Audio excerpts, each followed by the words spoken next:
Hi guys, आज अपन जानेंगे कि फॉरेक्स ट्रेडिंग इंडियन इन्वेस्टर के लिए गुड ऑप्शन है या नहीं है। इसके पहले जो अपन ने वीडियो देखे उसमें फॉरेक्स ट्रेडिंग होता क्या है मैंने बताया था। अभी अपन देखेंगे कि एज ए इंडियन इन्वेस्टर मैंने उसमें इन्वेस्ट करना चाहिए या नहीं, एंड करना चाहिए तो मेरे को क्या क्या चीजें पता होना जरूरी है, अपन आज डिटेल में देखेंगे। तो बेसिकली ये $5 ट्रिलियन का इंडस्ट्री है ना। तो ये इंडस्ट्री बहुत बड़ा है क्योंकि ग्लोबल मार्केट है, तो वर्ल्ड वाइड करोड़ों की नहीं उससे ज्यादा ट्रांजेक्शन होते रहते हैं। तो स्कोप बहुत बड़ा है बट रिस्क भी बहुत बड़ा है, एंड उसके लिए बहुत नॉलेज होना जरूरी है। तो if you ask me is it right for me, answer is yes, but आपको पहले 2-3 साल का एक्सपीरियंस लेना पड़ेगा। मतलब बोलते ना पेपर ट्रेडिंग, अपने शेयर मार्केट पढ़ा था। पेपर मतलब जस्ट पेपर पे लिख के रखने का रेट्स।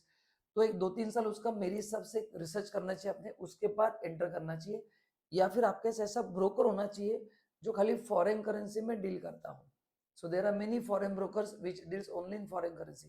क्योंकि जितना मेरा ऑब्जर्वेशन है जो नॉर्मल ब्रोकर है they deal less in foreign currency, and क्योंकि वो 24 घंटे चलता है तो उस पर ध्यान देना पॉसिबल नहीं है। तो क्या क्या चीजें लर्न करनी पड़ेंगी, तो यहाँ पे दिया है कि आपको पहले समझना पड़ेगा कि फॉरेन ट्रेडिंग, फॉरेक्स ट्रेडिंग का मतलब ये नहीं कि डॉलर्स को रुपीज में कन्वर्ट करो, रुपीज को डॉलर्स में कन्वर्ट करो, करेक्ट ना। सो आपको अंडरस्टैंडिंग होना बहुत जरूरी है। तो मेरे हिसाब से अगर आपको नॉलेज है तो अपने इसमें जाना चाहिए, या फिर आपके पास बहुत रिलायबल ब्रोकर चाहिए।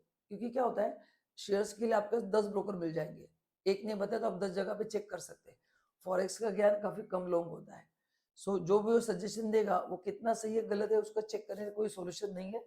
तो मेरे हिसाब से अगर आप थोड़ा इसमें पढ़ाई कर सकते हैं, रिसर्च कर सकते हैं खुद होके, यूट्यूब पे बहुत सारा कंटेंट अवेलेबल है, तो ये बेस्ट है। Otherwise I don't think it's a good side, क्योंकि फिर पूरा डिपेंडेंसी किसी और पे हो जाएगा।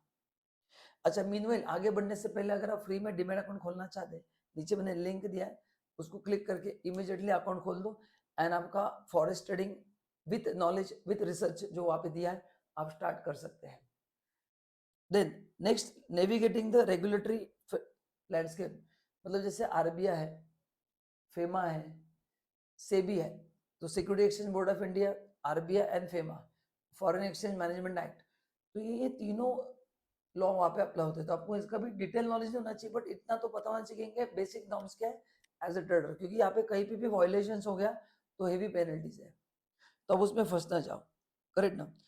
उसके बाद जो मैंने पहले वीडियो में कहा था CFD प्लेटफॉर्म है ना, वो इंडिया में बैन है। वो इंडिया में क्या है, बैन है, करेक्ट ना। सो CFD platform binary trading India में अलाउड नहीं है, मैंने वो बताया था फर्स्ट वीडियो में इन्फॉर्मेशन के लिए। थर्ड स्टेप है चूजिंग द राइट ब्रोकर, ये सबसे बड़ा स्किल है, करेक्ट ना। तो पहले आपको ध्यान में रखना है कि आपका ब्रोकर सेबी पे रजिस्टर होना क्या है, जरूरी है, बराबर है। Then official trading avenue include recognised stock exchange, BSE NSE, वो सब दिया है। सो अगर आपका ब्रोकर रिकॉग्नाइज नहीं रहेगा, अनरिकॉग्नाइज नहीं रहेगा, तो it might harm your trade. मतलब फिर आपको पता नहीं आपका करेंसी की तरफ फंस सकता है। तो ये थ्योरेटिकली है, प्रैक्टिकल तो होगा ही, आप देखोगे नो डाउट। तो आप जिस ब्रोकर से डीलिंग करने वाले हो वो सेबी पर रजिस्टर होना चाहिए, और मैंने एक वीडियो बना के दिखाया था उसको चेक कैसे करना है। तो मेक श्योर कि आपका जो ब्रोकर है वो सेबी पर रजिस्टर हो, तभी डील करना है। देन एंड जो मैंने कहा था कि अगर बहुत सारे लॉ अप्लाई होते हैं, क्योंकि यहाँ से पैसा बाहर जाता है, बाहर से इंडिया में आता है, तो जो भी रेगुलेटरीज है, जो भी लीगल नॉर्म्स है, वो आपको पता होना जरूरी, नहीं तो डिस्प्यूट अराइज होगा, इस पे पेनल्टी बहुत ज्यादा है। तो अगर ये 4 चीजें आप अच्छे से लर्न कर सकते हैं तो आपके लिए बेस्ट है, करेक्ट ना। अदरवाइज फिर it is very difficult. So the before you enter into forex market, उसमें कौन कौन मेजर प्लेयर है जो इसमें डील करते हैं, उनका पास रिकॉर्ड चेक करो। एज आई सेड कि पहले 2-3 साल खुद रिसर्च करो फॉरेक्स में जाने से पहले। मतलब आपको भी थोड़ा बेसिक ज्ञान, जितना आपको शेयर्स और म्यूचुअल फंड का नॉलेज है उतना तो नॉलेज आपको एटलीस्ट होना चाहिए फॉरेक्स में, तो आप इन्वेस्ट करेंगे तो बेटर है।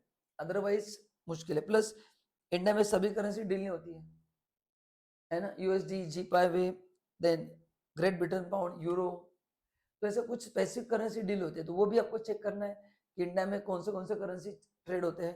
या तो कोई भी पढ़ाई करके मतलब नहीं, तो रिसर्च भी उसी एरिया में करना है, करेक्ट ना।